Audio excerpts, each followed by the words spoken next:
This is project 3, video number 1, the one in which we do the pencil and paper part of the project. We're supposed to, for the case of particle launched from a height h above the ground with speed v0 at a launch angle of theta, make a graph of the trajectory of the particle. That's just a graph of y versus x, and our end result will typically look something like this, where this is where it left. Let's talk about how we're going to get the trajectory.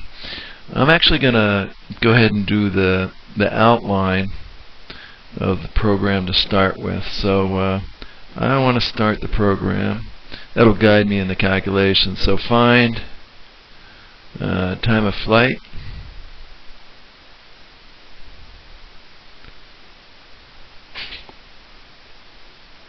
TH, I'll call it, TF, and then 2, I'll leave a little space in case as I do the calculations I realize I got a 1.5 step in there or something, or I want to add something to that step. But make array, I call it T array of time values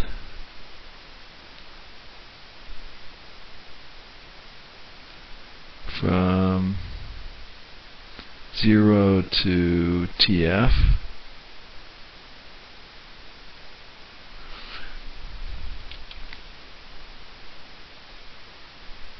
and then for each time value I want to calculate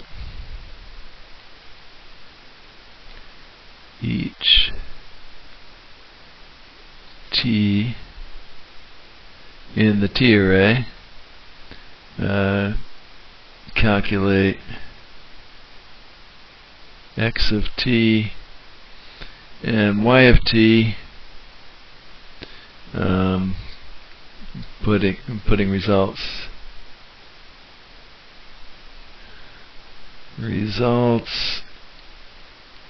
in, I'll call it x array and y array. So for each value of time that's in this array, the corresponding element of this array will have the x value, the corresponding element of this array, which you can think of as just a list, will have the y value. Alright, and then I guess plot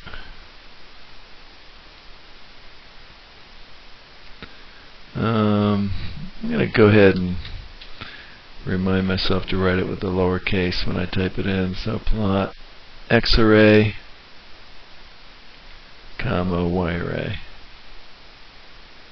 This is actually the MATLAB command that creates a graph of y versus x. Alright, so now I got to do the calculation. So find the time of flight. Get started with a picture. That'll be my y-axis, x-axis up here. This will be y0, which is just h, the given symbol. Now, I'm going to call it the given symbol. Then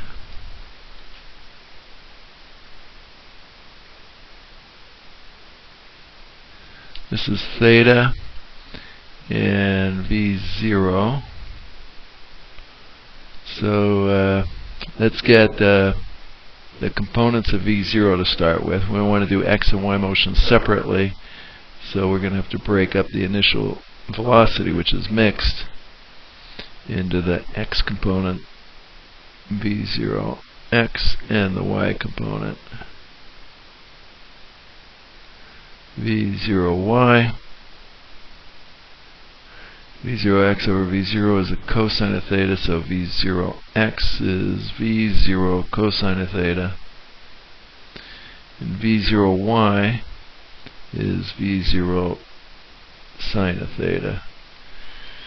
Alright, then for the y motion, it's the y motion that's going to determine the time, because the projectile motion problem ends when the projectile achieves a certain elevation.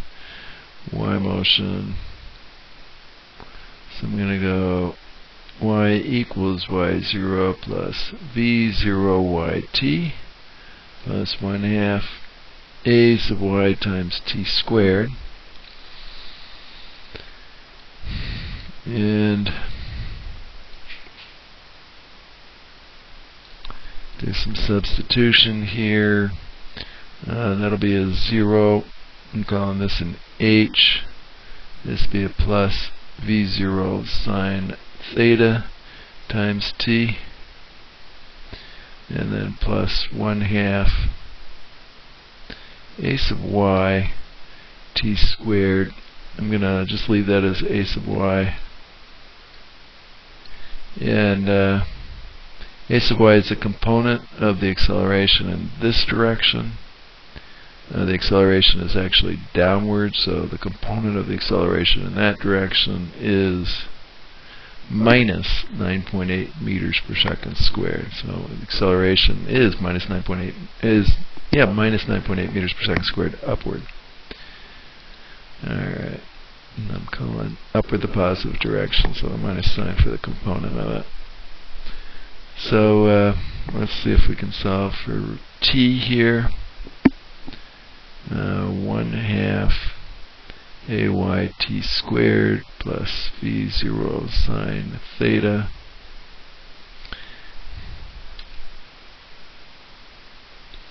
times t plus h equals 0. So t is equal to minus b, that's minus v0 sine theta, plus or minus square root of b squared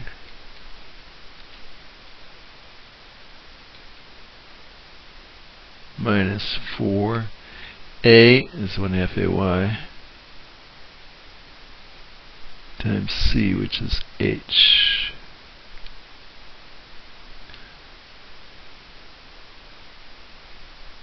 All divided by 2 times the a coefficient, so that's 1/2 a sub y. So simplifying a little bit, well, let's say for future,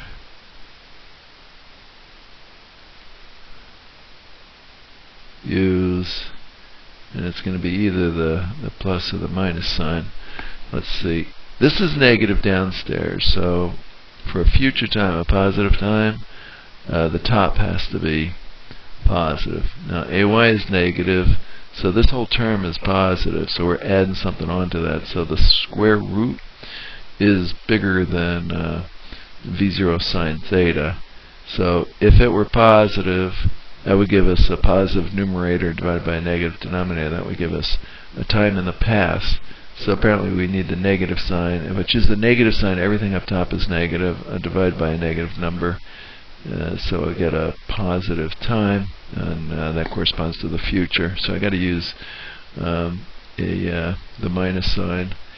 And then let's see if we can simplify. T is equal to minus v0 sine theta minus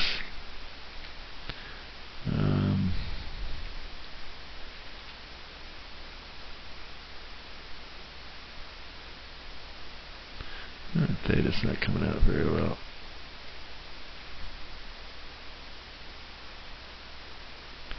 Minus square root of v0 sine theta, quantity squared, minus 2ayh, and all divided by ay. I'll go ahead and single that one out.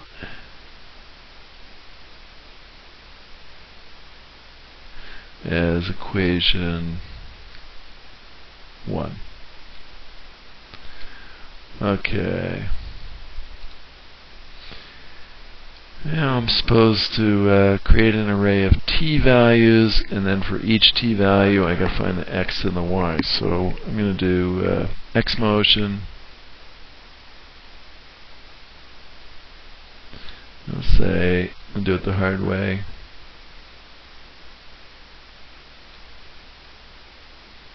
v0x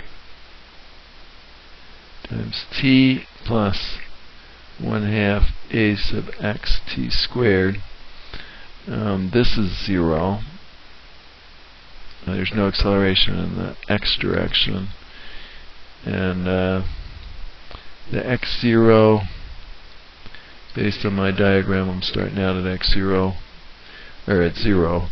The time 0 value of x is 0. So that baby's 0.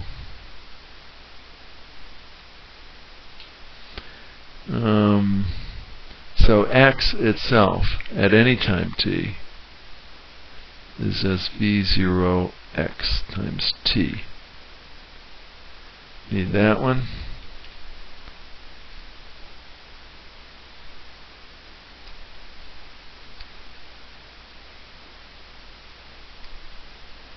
Call it equation 2. Then I'm going to do the y motion again.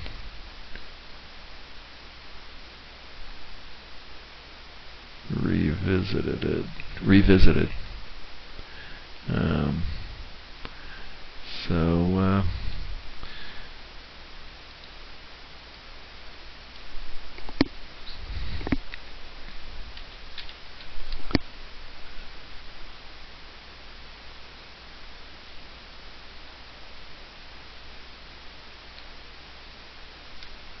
Y is y0 plus v0y. Oh, you know, equation 2, I should fix that up a little bit. Let's get up here. So I don't really want to call that one equation 2. I think I'll back it up. And go ahead and substitute for v0x. So x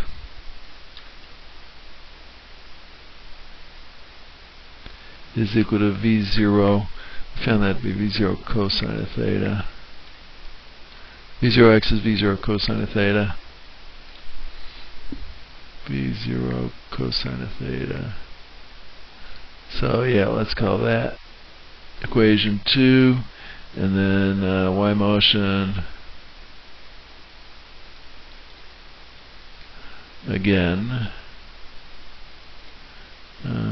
Y is equal to y0 plus v0yt plus 1/2 ayt squared. And now I want to know where y is at any time t, so I'm not going to be substituting the n value in there. It starts out at h plus v0y. We found that to be v0 sine of theta times t plus the 1/2 ayt squared, where ay is the minus 9.8 meters per second squared.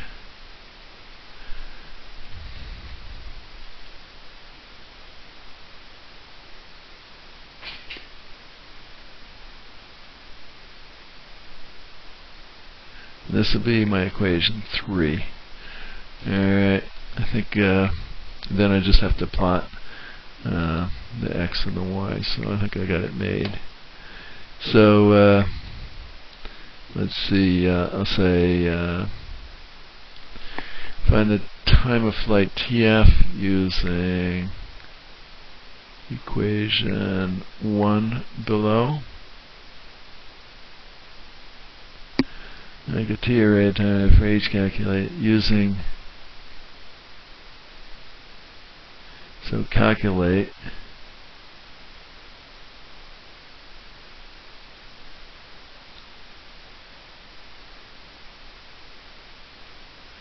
it's 2 .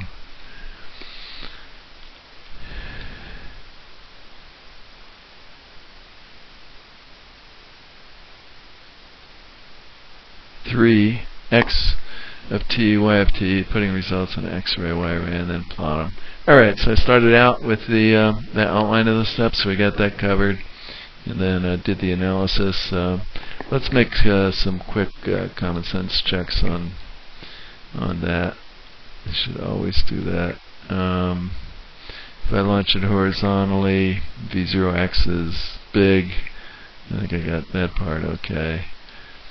This over here, let's check the units. That's got units of velocity. Velocity squared in meters per second squared times h will have units of velocity squared as well. I'll take the square root. So the whole numerator's got units of velocity squared, like meters. I'm sorry, velocity, once I take the square root. So meters per second, divide that by meters per second squared, I get seconds. So the units work out. This all check there. Then this is wrong, obviously missing the t. Those units wouldn't have worked out too well for me. So v0 meters per second times seconds, alright. That's okay. And then this meters per second times seconds, that's meters per second squared times second squared, that's meters. So the units of all of these guys are okay. So I'm going to call that a wrap for Project 3 Video 1, the pencil on paper part of the project.